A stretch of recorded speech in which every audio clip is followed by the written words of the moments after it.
नमस्कार, मैं हूं अमृता निमेश जैन और आप देख रहे हैं नादी टीवी। बुलेटिन की शुरुआत करेंगे इस वक्त की बड़ी खबर के साथ, जो कि रायपुर से मिल रही है, जहां कल झीरम घाटी हमले के 10 साल पूरे हो जाएंगे। 25 मई 2013 को झीरम घाटी कांड हुआ था और इस पूरे हमले में दोनों ही दलों का जो आरोप प्रत्यारोप है वो लगातार जारी है। भाजपा का कांग्रेस पर साक्ष्य नहीं देने का आरोप, तो कांग्रेस का भाजपा पर साक्ष्य छुपाने का आरोप। मामले में एनआईए जांच पर भी अब सवाल उठ रहे हैं। तो इस वक्त की बड़ी खबर आपको बता रहे छत्तीसगढ़ से, जहां कल झीरम घाटी कांड को लेकर 10 साल पूरे हो जाएंगे। 25 मई 2013 को झीरम घाटी हमला हुआ था, जिसमें दिग्गज नेता कांग्रेस के मारे गए थे। मामले में दोनों ही दलों का आरोप प्रत्यारोप शुरू है। भाजपा का कांग्रेस पर साक्ष्य नहीं देने का आरोप है, तो वहीं कांग्रेस भाजपा पर साक्ष्य छुपाने का आरोप लगा रही है। मामले में एनआईए जांच पर भी अब सवाल खड़े हो रहे हैं।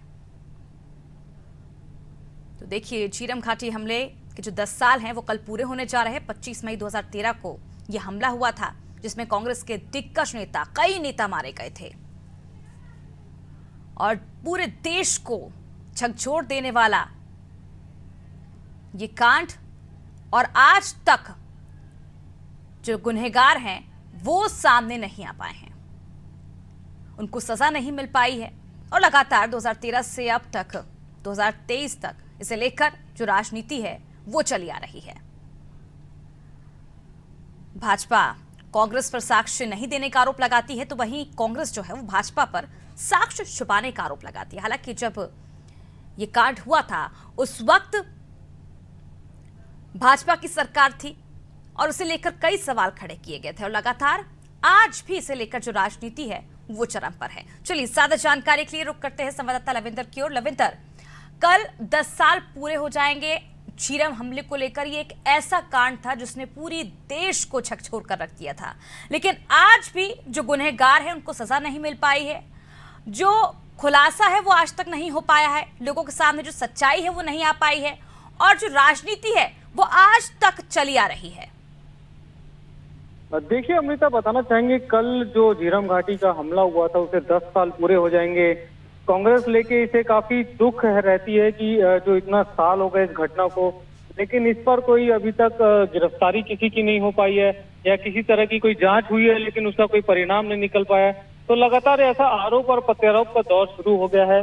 लगभग 32 लोग, जो कांग्रेस के 32 लोग हैं, इस नक्सली हमले में मारे जा चुके हैं, जिसमें से ये इस हमले में शीर्ष नेतृत्व, जो कांग्रेस का पहली पंक्ति है, उसके सभी नेता इसमें मारे गए थे, जिसको लेकर कांग्रेस लगातार विरोध दर्ज करती आई है उस समय, क्योंकि भाजपा की सरकार थी।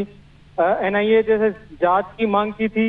लगातार भूपेश बघेल जो प्रदेश अध्यक्ष थे उस समय, उन्होंने कहा था कि हमारे पास साक्ष्य मौजूद हैं, लेकिन एनआईए जांच नहीं कर रही है, जिसकी वजह से हम साक्ष्य को प्रस्तुत नहीं कर पा रहे हैं। अगर जांच होती तो आने वाले समय में इसका कोई परिणाम निकलता, लेकिन अब कांग्रेस की सरकार है। अब इसको लेकर भाजपा द्वारा आरोप लगाया जा रहा है कि जब आपके पास साक्ष्य था तब आपने दिया नहीं। अब आपकी सरकार है, लगभग 5 साल हो गए हैं आपकी सरकार को, लेकिन अभी तक आपने कोई साक्ष्य दिया नहीं है। और लगातार मुख्यमंत्री भूपेश बघेल ये कह रहे हैं कि एनआईए द्वारा इस पर जांच ढंग से नहीं की जा रही है, जिसकी वजह से हम साक्ष्य प्रस्तुत नहीं कर रहे हैं।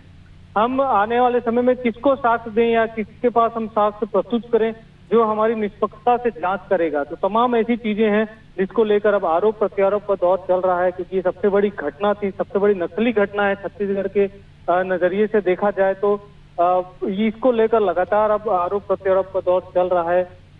दोनों ही दल एक दूसरे पे आरोप और प्रत्यारोप लगा रहे हैं, एक दूसरे पर बातें कर रहे हैं कि किसी तरह से इसका कोई निर्णय निकले, लेकिन कोई हल नजर नहीं आता हुआ नजर आ रहा है। बिल्कुल लविंदर, कहीं ना कहीं जो हल है वो जो निकलता हुआ सामने नहीं आ रहा है, और ऐसा लगता भी नहीं है कि कभी इसके जो खुलासा है, जो सच्चाई है वो कभी सामने आ पाएगी, क्योंकि लगातार जो राजनीति इस पर की जा रही है और पिछले 10 साल से लगातार राजनीति हो रही है। लेकिन सवाल ये भी उठता है लविंदर, जिस तरह से अब एनआईए की जांच पर तो सवाल उठ ही रहे हैं और पहले भी उठाए जा चुके हैं, लेकिन जिस तरह से कांग्रेस पार्टी दावा करती थी, ये कहती थी कि जब हमारी सरकार बनेगी तो झीरम घाटी कांड का जो सच है वो जनता के सामने लेकर आएंगे, उनके परिवारों को इंसाफ दिया जाएगा जिन्होंने अपनों को खोया है। लेकिन अब कहीं ना कहीं जब कांग्रेस पार्टी सत्ता में है और कांग्रेस पार्टी के परिवार के ही वो लोग थे, तो फिर सच क्यों नहीं आ पा रहा निकल कर सामने?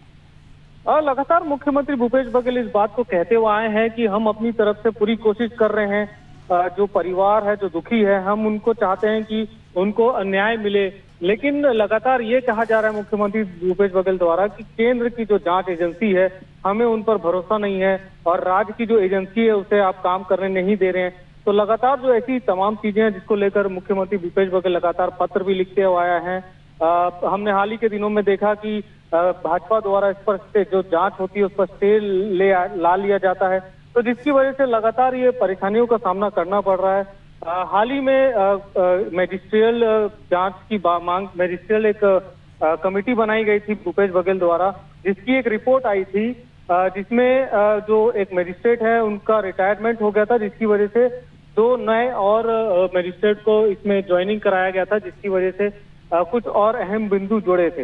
हाल में इस पर कोई निर्णय नहीं लिया गया। जो रिपोर्ट आई वो संतोषजनक नहीं थी, लेकिन फिर भी इसको लेकर लगातार अब आरोप प्रत्यारोप चल ही रहा है। मुख्यमंत्री भूपेश बघेल लगातार केंद्र की जो एजेंसियां हैं उस पर भरोसा नहीं जताने पर बात कह रहे हैं और जो राज्य की एजेंसी उसे काम नहीं करने दिया जा रहा है। भाजपा लगातार इस मुद्दे को उठाती हुई आई है कि जब आप लगातार कह रहे थे कि आपके पास सबूत है, जब बिल्कुल रविंद्र, भाजपा भले ही 4.5 साल में मुद्दा उठाती आई, लेकिन जब भाजपा की सरकार थी तब इसी मुद्दे को लेकर भाजपा कभी चुप्पी साध लिया करती थी। बहुत बहुत शुक्रिया रविंद्र तमाम जानकारी के लिए। तो देखिए, कल झीरम घाटी हमले को लेकर 10 साल पूरे होने वाले हैं। 25 मई 2013 को झीरम घाटी हमला हुआ था और कांग्रेस ने अपने कई करीबी नेताओं को खो दिया था और कई बेगुनाह ऐसे जो नेता थे जो नक्सली हमले में मारे गए थे और परिवार जो है उन्हें आज तक इंसाफ नहीं मिल पाया है। जनता के सामने झीरम घाटी कांड का जो सच है वो आज तक सामने नहीं आ पाया है। हालांकि देश को झकझोर कर रख दिया था इस कांड ने